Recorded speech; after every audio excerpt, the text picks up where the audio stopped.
Nitong unang araw ng Hunyo, ginulantang ang mga sundalo ng ilang military airfield sa Russia ng daan-daang drones, mga drone na hindi nila malaman kung saan nanggaling ni kung paano ito nakalusot sa loob ng bansa. Gayong pinagmamalaki nila ang kanilang mahigpit na air defense system na siyang nagbabantay sa kalangitan. Maya-maya lang, isa-isa nang nagdive ang mga nasabing drone. Kasabay nito, ang pagsabog ng mga pambatong eroplano ng Russian Air Force, mga eroplanong ginagamit sa paghahatid ng bomba at reconnaissance flights paloob ng Ukraine. Wala nang nagawa ang mga sundalo kundi panoorin ang pag-aabon ng marami nilang eroplano. Ayon sa estimate, aabot sa $7 bilyong ang halaga ng mga sasakyang panghimpapawid na tagumpay na pinulbos ng Ukraine. Isang matinding kahihiyan sa buong mundo para kay Vladimir Putin. At ayon sa mga ulat, galit na galit ito ngayon. Naghahanda na ang Rusya para sa isang malaki at makapaminsalang retaliatory attack laban sa Ukraine bilang kabayaran sa mapangahas ngunit matagumpay na pag-atake. Ngunit paano nga ba isinagawa ng Ukraine ang pag-ataking ito? At anong panganib ang dala ng ganti ng Rusya sa Ukraine na ngayon ay lubos ng kinakatakutan ng Europa at maging ng Estados Unidos? Posible ba ang pag-aamok ni Putin at ang paggamit ng ekstraordinaryong lakas o maging ng nuclear weapons? Isang hakbang na maaaring maging mitya ng mas malaking pinsala sa Ukraine. Mapangahas, henyo, matagumpay. Iilan lamang ito sa mga salitang ginamit ng mga eksperto sa ginawang opensiba ng Ukraine sa loob ng Rusya. Ngunit, paano nalusutin ng Ukraine ang mahigpit na seguridad ng Russian military? Ayon sa pahayag ng mga opisyal ng Ukraine, ang kanilang operasyon, na tinawag nilang as Operation Spiderweb, ay bunga ng matagal at masusing pagpaplano. Sabi ni Pangulong Volodymyr Zelensky, umabot sa 117 drones ang ginamit sa operasyon. Ang mga drone na ito, ipinuslit papasok ng Rusya ng mga operatiba ng SBU, o Ukrainian Security Service. Hindi nila idinetalye ang eksaktong paraan ng pagpasok ng mga ito sa loob ng Russia. Ngunit pagdating sa loob, itinago ang mga drone sa mga kahoy na shed na may metal na bubong at makakapal na insulation cavities, upang mahirap itong ma-detect ng kahit anong device ng Russia sa pagbabantay sa kanilang mga border. Ang mga kahoy na shed, inilagay sa mga truck at dinala sa mga lugar na malalapit sa mga base. Doon, ipinarada. Ayon sa mga ulat mula sa Telegram account ng Russia, ang mga truck ay binili ng isang lalaking Ukrainian na naninirahan sa Russia na siya palang operatiba ng SBU. Inutusan na umano ng naturang Ukrainian ang 4 na driver ng truck na ihatid ang mga ito sa target na lokasyon. Pagkatapos, iiwan na lang doon. Ayon sa SBU, ang mga operatibang sangkot sa operasyon ay ligtas nang nakabalik sa Ukraine. Bago pa man magsimula ang pag-atake, gumamit sila ng internet hubs, maaaring isang simpleng cellphone, upang malayong makontrol ang mga drone. Sinabi ng isang source mula sa drone development program ng Ukraine na ang bawat FPV o first-person view drone ay inilunsad ng mabilis at sunod-sunod habang tina-target ang bawat base.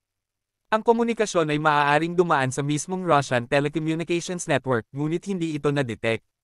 Sa isang verified video mula sa CNN, makikita ang 2 drones na lumilipad mula sa isang truck patungo sa Belaya Air Base. Sa video rin, mga umuusok at sumasabog na eroplano ng Russian Air Force, nakaparada sa tarmac habang lumilipad ang iba pang drone sa itaas, kasabay ng pagbagsak ng bomba.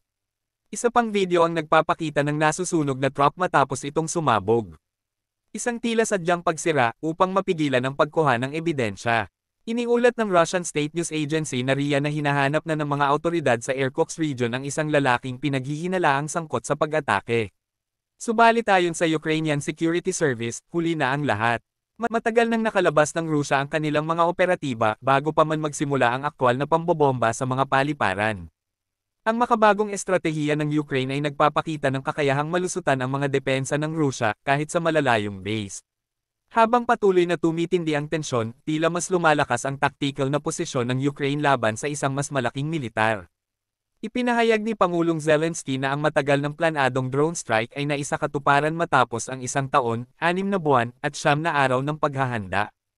Pinuri niya ang mga miyembro ng security service ng bansa para sa kanilang henyong operasyon. Sa kabilang banda, ipinagkibit-balikat lamang ng Russia ang insidente. Sinabi nilang napigilan nila ang ilang pag-atake sa Ivanovo, Ryazan at Amur. Ngunit inamin nilang may sunog nga sa ilang eroplano sa Morached at Irkutsk airfields. Agad naman daw itong naapula. Wala raw nasawi, subalit hindi lahat ay naniniwala. Ang tanyag na Russian military blogger na si Ryar ay tumuligsa sa insidente. Tinawag itong isang trahedya para sa buong Russian Air Fleet, isang resulta ng kababayaan.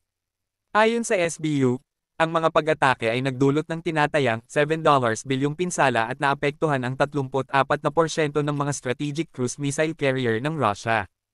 Iniulat din nila na 41 long-range bomber jets ang nawasak. Kung totoo man ito, paniguradong nagbago na ang dynamics ng digmaan. Murang teknolohiya laban sa mamahaling kagamitang pandigma. Bago pa ang insidente, tinatayang 20 na lamang na Tu-95 propeller-driven bombers at 62 M3 supersonic bombers ang operational ng Russia. Ngayon, lalo pang nabawasan. Ang tagumpay ng Ukraine ay nagbigay ng pansamantalang ginhawa matapos ang sunod-sunod na missile at drone attacks ng Russia nitong mga nakaraang linggo. Bukod dito, ipinakita ng operasyon ang lakas ng teknolohiya, intelligence, at tapang ng mga operatiba ng Ukraine upang baligtarin ang sitwasyon ng digmaan. Mula sa pagkasira ng supply line ng Russia noong 2022 at ang pag-atake sa Kerch Strait Bridge noong 2023, hanggang sa drone strike ngayon, paulit-ulit na ipinapakita ng Ukraine ang kahinaan ng makinaryang pandigma ng Rusya. At sa kabila ng kontroladong media ng Kremlin, hindi na nito maitago ang katotohanan na nalalantad na ang limitasyon ng kanilang kakayahan. Ang opensibang ito ay naganap isang araw bago ang usapang pangkapayapaan ng dalawang bansa. Dahil dito, nanganganib itong mabaygo. Habang umaasa ang mundo sa usapang kapayapaan, malinaw na lalong tumitindi ang tensyon.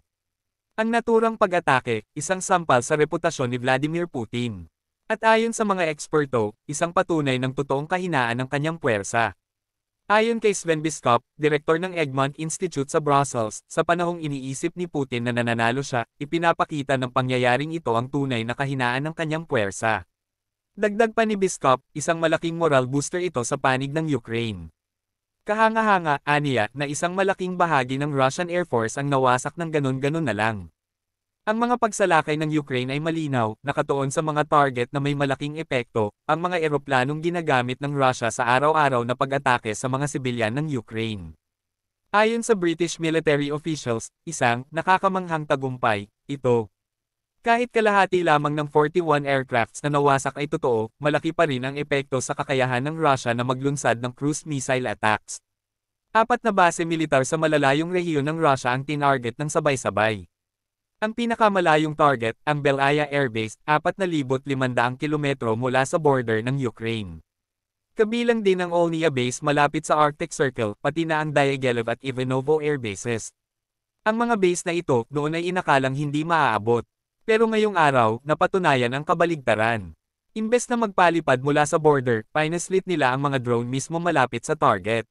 Muli, ipinakita ng Ukraine, hindi kailangang maging dambuhala para makagawa ng malaki. At ayon sa isang Ukrainian military official, nagawa nila ito, asterisk nang walang tulong mula sa US o EU.